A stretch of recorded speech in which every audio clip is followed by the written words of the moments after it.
Welcome to the Paddle and Portage Podcast. Special news update. If you're listening to this in 2029, 2034, this likely won't be relevant. But if you're listening to this right now, this is important stuff.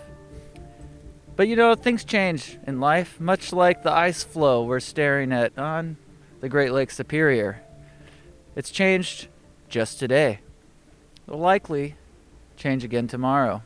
Joe Friedrichs, first news update. What did you see when you visited this ice floe this morning?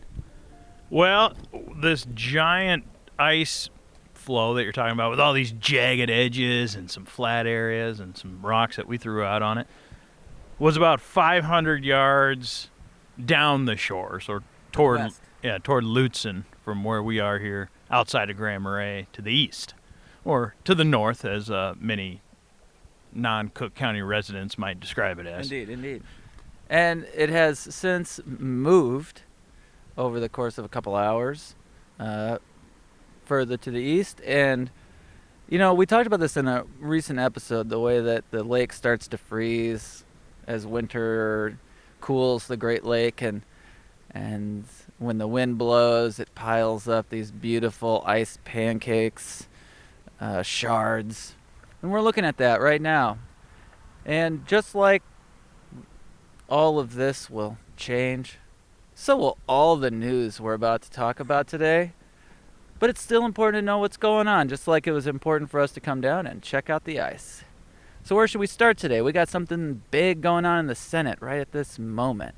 Well, it was potentially going to be happening right at this moment. On the 11th of February is when we're recording this, on Wednesday as we're here in the afternoon down by Lake Superior. There was the potential the Senate was going to take a vote on this resolution that was introduced by Congressman Pete Stauber in the House. He represents the Boundary Waters region in the U.S. House of Representatives. He's the elected official representing the Boundary Waters, essentially. He introduced this resolution last month that was to reverse the Biden-era mining ban on a certain section of Superior National Forest, in particular for copper-nickel mining, and a project near the edge of the wilderness, outside of the wilderness. The Birch Lake area that's been of much focus in different campaigns. For many, many years. Certainly the entire time we've been doing the podcast, and it's near a decade that we've been doing that now, so a long time. So this moved through the House on a party line vote, and it was potentially going to be voted on in the Senate this week. I've heard from some people that it is not, in fact, happening this week, the Senate vote. It's been delayed for whatever reason, and they are on recess next week, the third week of February. So at the soonest, it would now be voted on in the Senate late February, and that's at the soonest. A lot of conservation groups and hunter-angler organizations and concerned people who have a deep affection for the Boundary Waters have been very vocal about their displeasure about Stauber's resolution and it moving through Congress at the rate that it was and under the conditions that it was, particularly using something known as the Congressional Review Act to sort of loophole back in a way that this could affect not just the Boundary Waters, but other public land. I've heard from some very credible people in media in Minnesota that both Senator Tina Smith and Senator Amy Klobuchar will be voting no on this. Amy Klobuchar has been much less vocal about Twin Metals project than Tina Smith has been, but the fact that this could impact a lot of public land in the U.S. Is why Klobuchar has stepped up and said that she'll also be voting no. So we're going to just wait and see what happens with this. It's all over. Most media outlets have reported on this. We've done a couple things at P&P on it, and we'll just keep updating on as we do. I mean, check the website is our most expedited way of delivering news, as well as the podcast, of course, which we are doing in these news updates periodically. But check paddleandportage.com. Well, recently we also had the Go Live Day, which is the day that the permits become available for the Boundary Waters Canoe Area Wilderness for the open water season. It's something we've talked about quite a bit on the podcast, and you recently put out an article on paddleandportage.com about numbers. You dug through some of that. What do you want to share about that? Well, it was fascinating to see permit availability 1 week after Go Live Day. So Go Live Day is the final Wednesday of January every year. This year that was January 28th. So 1 week later, that first week in February, I just looked at the available permits for overnight paddle for the BWCA, all the entry points. And there's like 70 of them, so I narrowed it down to 5. A couple on the Ely side and a few Sawbill and up the trail, up the Gunflint and so forth. So kind of spread it around.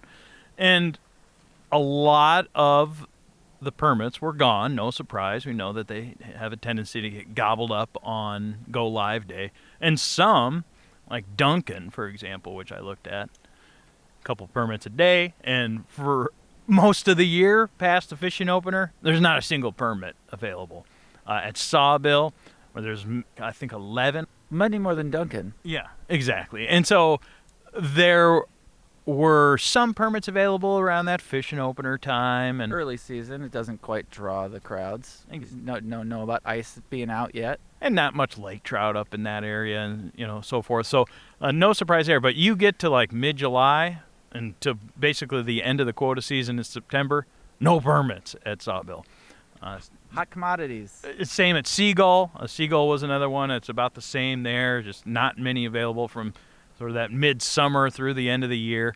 And so a lot of permits are indeed gone. And then what is missing, what somebody won't see on recreation.gov, who is sort of unfamiliar with the landscape and how this permitting works, is that a lot of those are going to get canceled and become available. Right, we've seen it. We've seen it now. A record number of permit cancellations. To tie it back into the mining issue, a congresswoman from New Mexico, was sort of grilling Pete Stauber in a Natural Resources Committee hearing before the vote in the House, sort of aggressively saying, like, this mine is owned by a Chilean company and will be taken to China and on a ship, and there's this sort of viral scene of that's on social media. Well, before that, she says, I wanted to go to the Boundary Waters, but it's so busy, we couldn't get a permit to go, which was actually how I was like, I got to look at the permits. That's how I started this article, is because of that hearing about the mining bill. Absolutely, Joe Friedrichs. And if only she was able to listen to this news update and understand that there will be one available for her. If you know her personally, dear listener, why don't you send this her way? She could benefit her or any number of people for getting ready for the open water season. I asked our buddy Peter Rice, Pete the Nerd, as we call our dear friend Peter. New Mexico. Exactly, in Albuquerque. I said, hey, you know how to get a hold of this congresswoman? Because I was trying to contact her to be like, there will be permits available if you want to talk about it. I'm happy to discuss this with you. Left a message with her staff in Washington, though. Our buddy Pete didn't have a good email for her or an immediate contact. But if she hears this, please contact us. Be happy to talk permits with you. Indeed. Speaking of conversations, you also recently talked with Tom Hall, and covered a lot of ground in that conversation, but some amendments to the forest plan. Right. This was Tom Hall's first interview with a media outlet in over a year. There was not a lot of communication from the Forest Service for a variety of reasons with any media outlet, a lot of that coming from the Washington office, and sort of a process of communication that changed during the Trump administration when they took over. And so it was great to talk with Tom, as you said, about a variety of topics. You can find the full interview on our YouTube channel, Paddle and Portage YouTube channel. But let's hear a segment where we're talking about the revisions to the forest plan, some of the amendments that are being considered at this time. So what's the status on that, revisiting that, reopening that, Tom? Yeah, so we went out for scoping spring last year, 2024, 2 years ago, 2024. There were 2 engagement periods, one sort of general related to the forest plan, one related to towboat. And what are those issues? What are those things that we should be thinking about? We took all of that information. We've been thinking about that. We've been doing some of our work of what are those things that are working? What are those things that maybe we have issues with? We invited the Minnesota DNR to be a cooperating agency. We've been engaging with the bands on what are their thoughts, what are those tribal issues that they want us to address, what are those tribal treaty rights that we want to honor to make sure that those are reflected appropriately. And then we actually just recently got approval to send out a travel survey. So the last time that we did this was in 2011. And this helps us to understand how people are actually using the wilderness. We actually have a model, we call it the travel model within the Boundary Waters, to understand the use patterns and where that concentrates use and what those different alternatives and what those impacts might look like related to that recreation within the wilderness. So that's out for those permit leads to provide feedback on their experience from this last year. We're going to pause that over this next week as we go into go live. We don't want to confuse people, but we'll finish that hopefully the end of February, and that'll help us to inform a proposed action. And we anticipate that sometime late summer, fall, that will come out to the public with a proposed action for the Boundary Waters Forest Plan Amendment. Mm-hmm. All right. So yeah, I've been getting those emails from the Forest Service. I mean, that means that you took a few trips into the Boundary Waters. That's right. And so when people are getting that, that's not just a generic thing or a spam related type thing. Like it is to that one trip that you took. And if you get multiple of them, that means that you took multiple trips, and each one of those is a little bit different. And we're looking for those specifics of what your trip entailed. Yeah. So you're obviously would be encouraging people to complete that form. That helps us understand, people use it in different ways.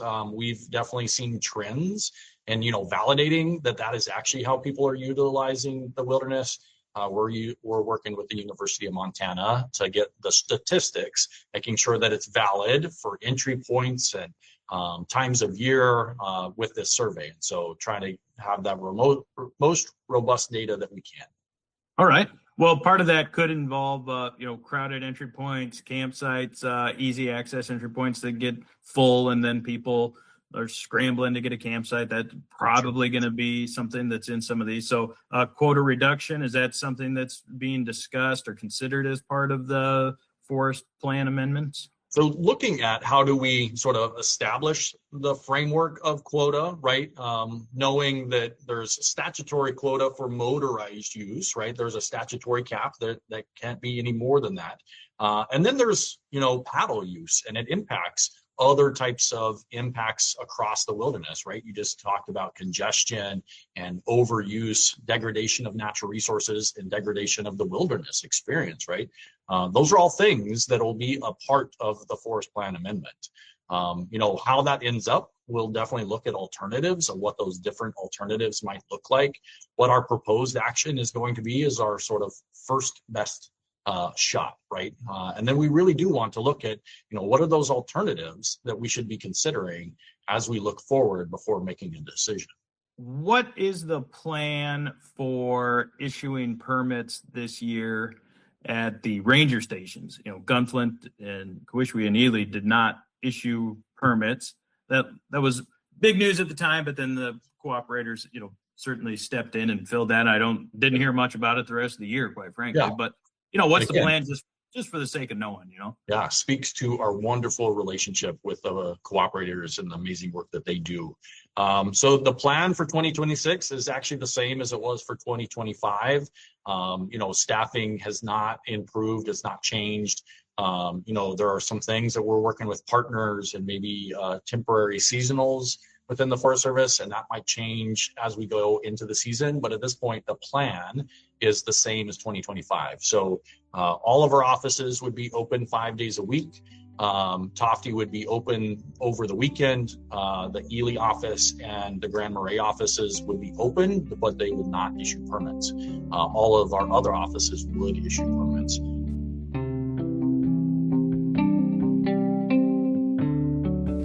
So that's Tom Hall, the Forest Supervisor for Superior National Forest, which of course includes the entire Boundary Waters Canoe Area Wilderness. Appreciate Tom and his time, and again, find the full interview on the Paddle and Portage YouTube channel. Well, it is a exciting time in politics. Feels like it really always is these days, but it's an election year, and that means that people are thinking about how to cast their vote and the values that they use to cast their vote.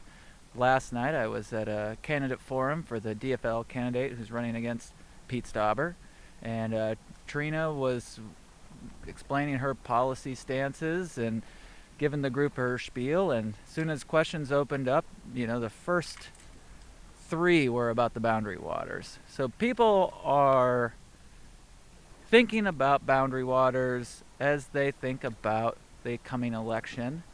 Are you? I certainly am. Was one of those questions, what is her stance on Twin Metals project and copper nickel mining, and if so, what was her answer? Exactly. Well, it's probably not a surprise that she has said, and we've heard this before, will follow the science and will keep the health of the ecosystem in mind around evaluating any sort of mine. Yeah. But distinctively not anti-mining. That sort of stock answer that we've heard all the way back to Rick Nolan, who used to have that seat at the 8th Congressional, and Pete Stauber is obviously much more let's make this mine happen in his approach, as is Roger Scraba, who is the incumbent for the Minnesota House of Representatives seat. Roger Scraba is the former Ely mayor and the current District 3A representative. He is running again for re-election. We'll get him on the video podcast here in the near future. I was communicating with Roger when I was over at the start of the Ely Winter Festival here in February. While I was there, though, I was able to speak with the other candidate who will be running as a Democrat against Roger Scraba. That's Aaron Kania, who we know from the podcast, former Ely District Ranger at the Cowishiwi office for the Forest Service. And I got to talk with Aaron actually while they were starting doing the snow sculpture carvings behind us. Yes, right there in Ely. Yeah, and I asked Aaron this question too, as you said, that most DFLers, Democrats in Minnesota, and certainly probably some Republicans too, want to know what's your stance on Twin Metals, and here's what Aaron had to say. It is the first question. Coming into this, at the time, right, the government had just been shut down over healthcare, and people are really concerned about healthcare, the cost of healthcare, fraud. People are really concerned about fraud, and coming into it, I thought, those are going to be the first questions. And across the whole district, from Grand Portage to International Falls, from the shore up to Ely, the first question is always, what about mining? And, you go back to the Bill Hansen days, which wasn't all that long ago. I mean, this really goes back to 1966. And you look at Ely in particular, right, there was iron mines in Ely, a huge foundation of our economy, a lot of jobs, a lot of schools. They talk about car dealerships. There's multiple car dealerships and grocery stores, and a thriving economy. Then in 1966 was when the first leases for what ultimately now is Twin Metals, copper nickel, were issued back then. And so it's been an on-again, off-again process with those permits. So this has been going on for 60 years. But today, that's still the top question. And so that's one of the reasons people reached out to me, were interested in me running, is my knowledge base about the issue. And so prior to even working here in Ely, I worked with the Bureau of Land Management, and I actually worked in the Washington, D.C. office, the main interior building for the director of the BLM. That was under the first Trump administration with Ryan Zinke as the secretary. And, even from those days, really knowledgeable about the copper nickel mining, the concerns, the proximity to the Boundary Waters, and then coming here as the district ranger with that knowledge, knowing what I was coming into. As the district ranger, there's a lot of decisions that are made, with the mining companies or even now helium companies, for access to the surface. to figure out what's underground and what the issues and concerns are. And so really throughout that, I followed the process, right? There's a proposal. It's very transparent public process. People can Freedom of Information Act and get information. They can litigate my decisions. And so that's what I did during my time here.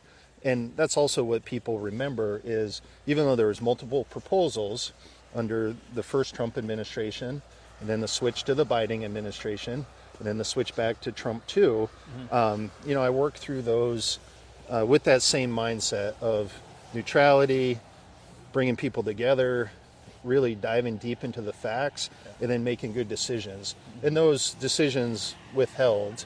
They were not appealed, they weren't litigated, and the work was done, monitored, and there was no negative environmental outcomes. And what are you talking about in terms of these things? So surface exploration work, there was wells, there's road access, there's even access to private property, there's access across Forest Service land to state land.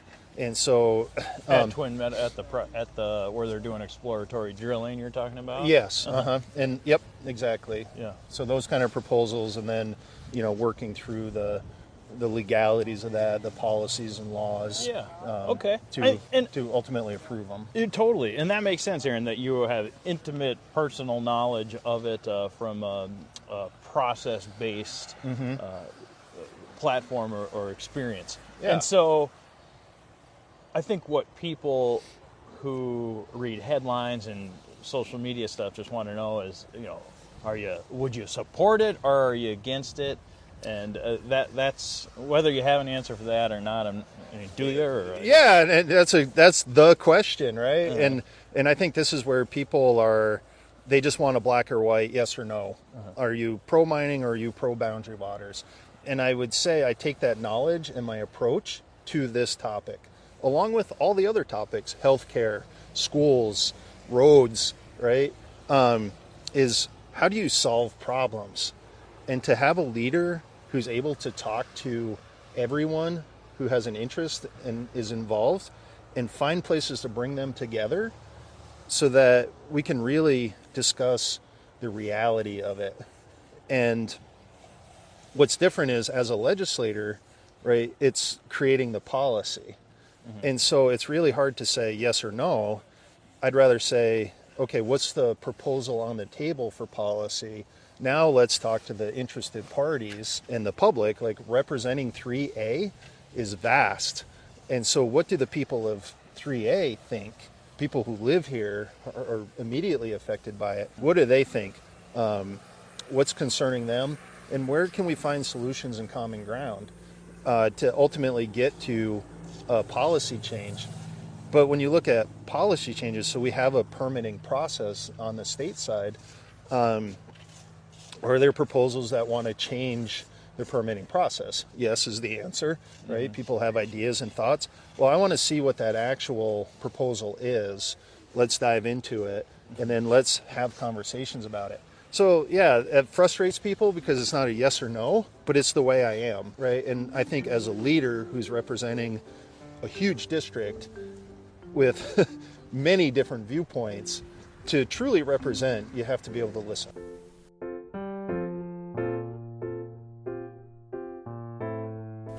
Somebody recently asked me what I know about Aaron, and I don't know him as personally as his personal friends, but I know that Aaron is a person of deep conviction, of ideals and values, and also really capable of working in the realms of practicality and reality. And that's one of the things I really appreciate about Aaron, is he can really merge ideals with reality. And that's a skill that it's hard to find. Yeah, we heard some of that in his answer, which, to be fair, some people have described on social media and in private messages to me as sort of like, a bit of a word salad going on there. Just why don't you just say yes or no about Twin Metals in particular? But obviously, as you're referencing here, Aaron is a deep thinker and sort of thinking bigger picture about a lot of issues. And as he says in the full video, which is available on the YouTube channel as well, that applies to the Boundary Waters issues, but also things like healthcare and schools and jobs. And so I definitely recommend people check that out. And it's probably the coolest backdrop, one of that we've ever had in a video podcast, the people doing the snow sculptures behind us in real time. In real time. It was I figured you were just doubling up on stories for that one, so you didn't have to cover the snow sculptures. You just got them in the background. Well, I went back down to the snow sculpture and sort of the official kickoff to the Winter Festival Friday night. That was on the 6th of February, and it was a beautiful experience to be there for that in Ely. There's kind of a celebratory vibe going on, and there's flames and snow and fire and song, and saw outfitters there, people on the city council. It was a beautiful event, and I was very happy to be there in Ely for that. Speaking of beautiful events, do you think this beautiful slab of ice, snow, and the rocks we threw on it to try to break, do you think it's moved at all since we've stood here? While we were recording, I heard some cracks right at our feet. Any discernible progress? Well, what's happened, interestingly enough, is the wind has shifted a bit. See how it's kind of coming now back to the west? Yeah, it's coming out of the southwest, and when we walked down here, it's coming more out of the southeast. Yeah. So if anything, I think it's held stationary. But there's only one way to find out, LB. I'm going out on it. Oh, gosh. Wish me luck, LB. Go. Do it.